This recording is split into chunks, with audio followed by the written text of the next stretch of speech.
What's up, guys? This is my official prediction for the first World Cup of the season. This is the Big Air in Chur. It is a wild event. It's one of the craziest events. 10,000, 20,000 people here for a festival. We got G-Eazy performing. City Big Air, probably one of the more gnarlier city Big Airs that we see throughout the season on the snowboard and Freeski World Tour. World Cup, I guess, whatever you want to call it. But it's a wild event. I'm going to share some clips with you guys I've got through training and qualifying and stuff like that. But it's absolutely insane. I was supposed to compete. Unfortunately, got a concussion like 3 days before the event. So here I am. Can't compete, but watching the boys, cheering them on. Qualifications went down today, and I'm going to give my official prediction on who I think is going to either A, win the event or perform really well. Obviously, everybody here at this event is insane, but sometimes some of the better people don't make finals. Some of the underdogs make finals. So we do have finals results in. Starting it off for finals, qualifying first overall, my boy Dylan from Canada. Absolutely insane. The guy did a switched up Misty 16 mute, but learned it the other day, first time doing it on snow, and he did it absolutely perfectly with style, different than other people do it, and went to the bottom,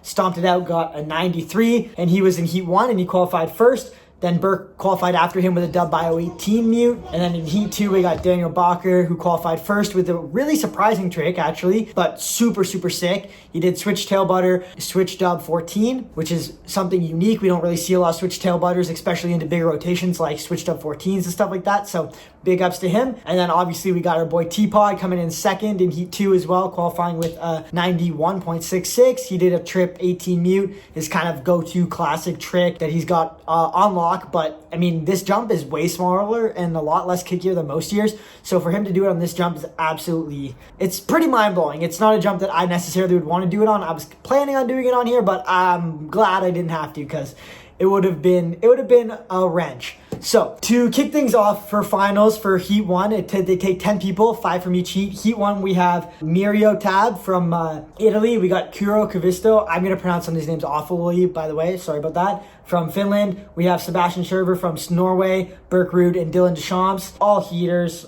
All these guys are super, super good. I feel like Miro and Dylan are probably on the World Cup scene, a little names that haven't been heard as much. Maybe Kura too, but Sebastian and Burke obviously have definitely, been up in the top 10 on the World Cup for a while now. And then we go to Heat 2, and we have Andre Getley qualifying 5th on the bubble, just making it in. And if he was in Heat 1, he would have been out by 3 spots. However, the judging is different on each heat, and there's different judges for each heat, so the score is kind of hard to go by. But he just switched up Misty 18, which was really sick, and switched up Misty 16, which he got in finals with a mute grab as well. And then we got Tim Sivignon from France, who podiumed at a World Cup last year as well. And we got Elias Sageris, who's back on contest, which is actually awesome to see. And he got qualified with an amazing creative trick, I guess. Not necessarily a big air trick, in terms of us thinking of quads and stuff like that, but a really sick trick. He did switch tail butter, cork 3, so kind of switch cork 3 how you normally do it, but tail butter on the jump, and then it's almost like a cork 1 around to the landing. And it's pretty hard to do tricks like that on big jumps, especially sketchy scaffolding jumps. So you got a 90.33 for a 360, which is respectable, very respectable. And then we have T-Pod in second and Daniel Bacher in first for heat 1. So 10 in total.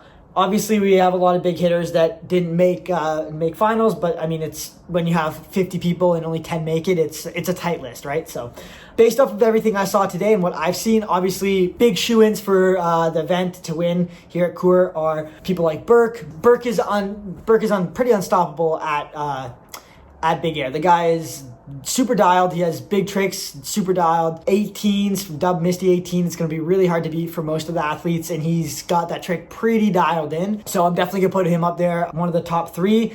Second tricks, he's got really good second tricks too. I mean, he's got the switch 12 pullback that he did last year, which if he does it on this jump with the dub bio 18 is pretty much what he did the year before. But I mean, it's going to be hard to beat that for most people. And if they are rewarding grabbed and creative tricks this comp, a lot of people doing smaller tricks and making it into finals or getting really high scores, just being super clean, super creative, and adding really good grabs. So that's an option for him. He's also got big switch tricks too, like switch 18s, whatever, switch triples. Definitely a shoe in for a podium spot as as well. Mirio has really good switch 16 blunt and other forward tricks as well. Very interested to see what he does. I think he's got a good chance of landing some crazy stuff. We got our boy Sebastian. He's got forward tricks. He's got switch tricks. He did switch 18 blunt, and he's got some other options for forward as well. I think if I had to pick from Heat 1 who's going to end up on the podium, I'm going to say Burke and my boy Dylan. I really do think he's got a shot. His switch 16 he did today got him the highest score of the day. He can do that. He's got that unlock, and then he has really good forward 18s as well.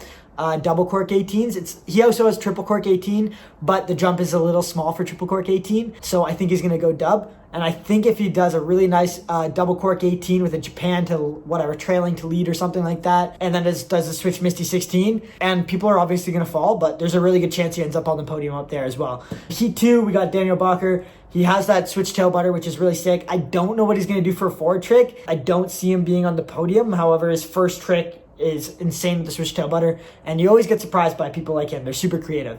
T-Pod is always a shoe-in for a podium. I would say between top 3, like people that you'd expect to see on a Big Air podium would be Burke, Andre, and either T-Pod, probably T-Pod. So those are the 3 you'd expect to see on the podium. I think one of them isn't going to be there. I think at least the other 2 are. Andre qualified in 5th with his trick. I think he's going to spice things up tomorrow. I think he's probably going to go switched up Misty 18 mute, which is going to bump him way up. That's going to be a hard trick to beat as well. And then we do know he has some other crazy forward tricks. He's got dub 18s and stuff as well. He just posted on Instagram of him doing a double cork 18 or 19 still, I believe. So I'm expecting him to do dub 19 or 18 still, and then a switched up Misty 18, which is going to be really hard to beat. T-Pod's got switch Misty 16, which obviously we know from what Dylan did and what Andre did, it scores really well.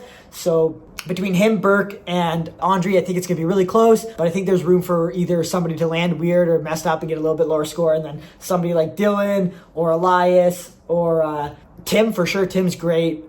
Tim could even sneak in there as well. But I'm going to say for my podium, I'm going to put Andre in 3rd.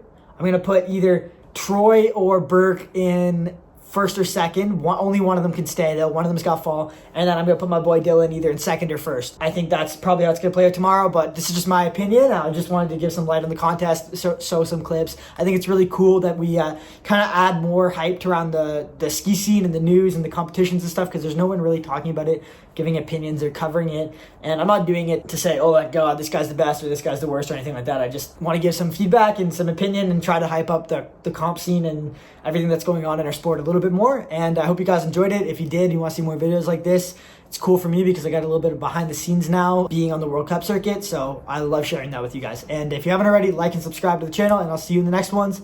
Deuces.